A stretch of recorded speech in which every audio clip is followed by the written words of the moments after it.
Good evening and welcome to episode number 46 of Tetrakey TV. My name is Rob Yates and this is Mark Hopkins. Excellent. And tonight we are here to give you some of our thoughts on how you can make yourself and your products more purchasable from your client groups. So the topic of this evening is, do you buy your own products at full price?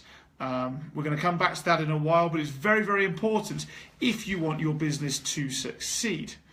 How's your day been? Long, productive, diverse, and also I'll remind me to share a couple of bits of feedback which has put me a massive spring in my step today. Yeah, Mark's had some compliments today. Didn't pay for them either. No, free compliments. Free compliments. Wow. I'll turn the camera to get you on TV, look. Good evening, Jolene. For me today, it's been a cracking day. I've been in the office. I've done a whole lot of work. I've had some meetings, done 2 coaching sessions, designed a business structure with a client, and then here we are now, I suppose. That's been the day, really. And I designed a new product for us as well. The Magical Marketing into Magical Sales, whatever it is. I haven't quite decided the name for it, of course. So that's been our day today. And so if you're with us this evening on Instagram, stick with us or follow us on our Facebook page, facebook.com/Tetrakey, to see the rest of this episode, where we're going to be asking you and sharing with you why it's important that you are prepared to buy your product at full price. If you are joining us on Instagram tonight, please go and double click the screen or give us a heart. And if you're on Facebook, like and share, please. Yep. And we want to hear your comments tonight as well about this, because it's a relatively contentious topic. So leave us your comments, ask us your questions, and we'll get back to you as we always do within the next couple of hours. Few things to shout out about. We'd just like to say hi to Australia in general. In particular, if you live in Sydney this evening, Big Bridge, Opera House, cool place. Big storms today in Sydney. Really? Yeah. Huge waves. If you've been on the Manly Ferry today, you may well feel a bit seasick. So hi to you today if you live in Sydney, Australia. We look forward to bringing you some cool information very soon. And we will be on the telephone to Australia at 7 o'clock tomorrow morning. We will. There we go. So more about that coming soon. We'd love for you to go and download the book if you haven't already downloaded it. And if you have downloaded it, why don't you go and take that link, pop it in an email and send it to 10 or 20 of the people who work for you, who work alongside you, or people who generally you'd like to see have a happier, cooler life. Send them the link and just encourage them to go and take part in this. If they do, they'll get access to our second book quite quickly, and if they don't, they'll have to wait till next week, or they'll have to pay for it on Amazon in about 2 weeks' time. So there's that. And hashtag Get Coached. The closing date for that's this Friday, 10th. And we've got a whole bunch of applications. Why don't you go and apply to go and get 3 months of free business coaching with us, and be part of our Fly on the Wall documentary, where you will get to profile yourself, your business and your career in the best possible light globally, demonstrating just how serious you are about yourself. So fill in the form, tetrakey.com/get coached. So there's some thoughts. Let's go back now to this idea of, are you willing to buy your own product or service at full price? Mark, you met somebody today who does do that. Yeah, it's one of those random things that aren't actually random, I think. But Rob and I discussed what we were going to talk about, and I completely forgot what we were going to talk about tonight till we talked about it about 15 minutes ago. And when Rob mentioned the subject, what was fascinating is I met a friend of mine who's a small business owner after a client today. We started chatting about his product, his business and stuff, and he had a phenomenal year this year. He brought in 1,500 units and sold 1,500 units. and he sold, and out of the 1,500 units, he bought 3 units himself. So the business owner bought 3 units at cost price. So he bought them, he didn't get given them, it wasn't a freebie. The t-shirt he wore today as well was a branded t-shirt of his business, which he paid for.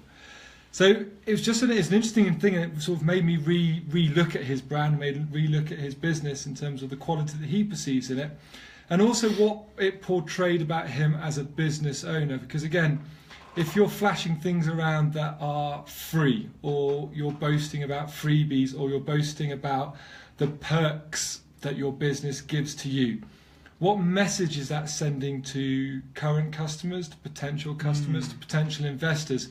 What message is it sending in terms of how you value your business?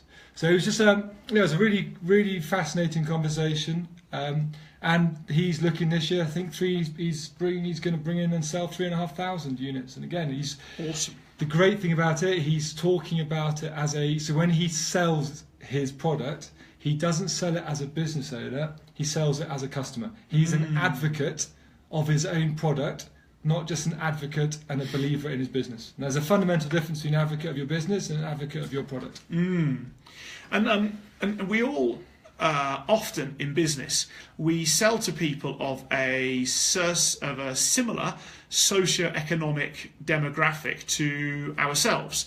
And some of us may well say, well, we sell above where we currently are. And my experience is those people do sell above, but it's a couple of percent above. It's still broadly within the same band of socio-economic demographic. And for me, what that means is if we cannot afford our own service, or we cannot buy our own service, or we cannot find a use for our own service in our own life, it is highly unlikely that our desired customers will be able to afford us, will want to use us, will identify with us, etc., etc.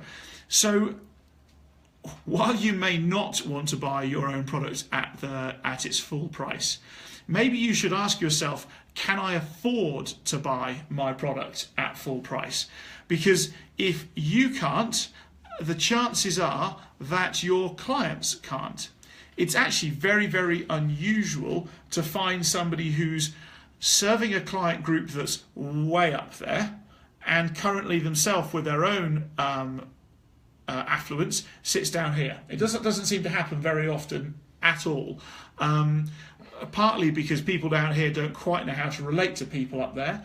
And so even if you think you're selling above where you currently are, probably you're not selling high enough above to take yourself out of this equation. Yeah, and what happens is you then start devaluing your product, or you devaluing yourself as a commodity. It's very interesting. There's a piece of research that was done here in South Africa around an industry where when customers were asked what the value is of this service, they were pitching it at 50% less than the industry thought they were worth. Wow. So it was fascinating in terms of how the difference between the external perception of their competencies, their capabilities and their skill sets versus the internal. And what became interesting is you actually unpack this piece of research into more detail. The bit that closed the gap between perception and the reality was the concept of expertise. The more expertise that was felt by the individual, the greater that person was willing to pay for it. So if you think again about your product, you think about what you're doing, where you're positioning your market, what your market's willing to pay. Think about what are the key differentiators that your customers value in you and your product, because that again will really help you. I know we're sort of digressing a little bit onto pricing now, but again that will enable you to understand, as you think about would you pay full price for your product, well then that'll help you understand in terms of what are the key drivers and the key differentiators that's going to drive that price to what you think it's worth. And so, I mean, we have to be prepared to use our product and walk our own talk as a business owner. If your friend, he's in the hockey business, isn't he? If he was using a completely different brand of sticks and t-shirts and whatever else to that he sold, he wouldn't be congruent, he wouldn't be believable. It would be a bit like going into an iPhone store and buying an iPhone from somebody who's got a Samsung Galaxy stuck in their pocket or something like that. And interestingly, if you look at millennial purchasing behaviours, millennials generally do not purchase unless the seller is visibly seen to be walking their own talk. So a millennial may well ask a financial advisor, tell me about your portfolio, your investments, and exactly what you're doing, because you're saying to me I should be taking 10% of my earnings per month and saving them. Well, what are you doing? How long have you been doing for it? So on and so forth. So if we think about our businesses going forwards, this form of believability is going to become much, much, much, much, much more important. Yeah, I think had a very interesting conversation today with one of our Tetrakey coaches around the concept of trust in the marketplace.